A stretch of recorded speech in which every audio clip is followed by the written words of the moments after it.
Hrithik music की शानदार प्रस्तुति। डीजे नीतीश राज, डीजे नीतीश राज, मंगुरा नवादा, मंगुरा नवादा। तोरा गाँव एलियो गे रानिया मिलल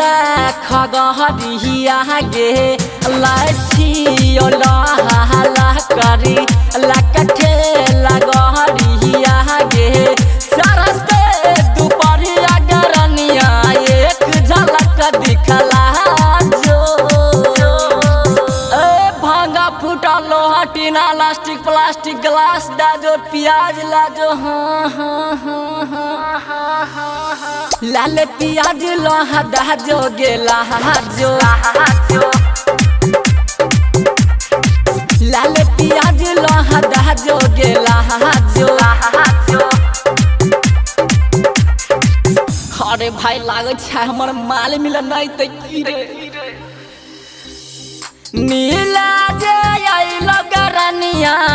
तोहर दिल जनिया गे पुरानिया जिला छिको कोना महला गे अरे यारा भगवाने भरोसा छो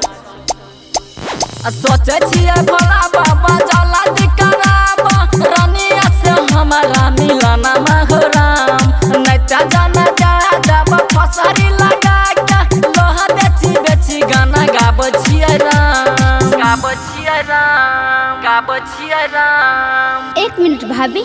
अभी आती हूँ।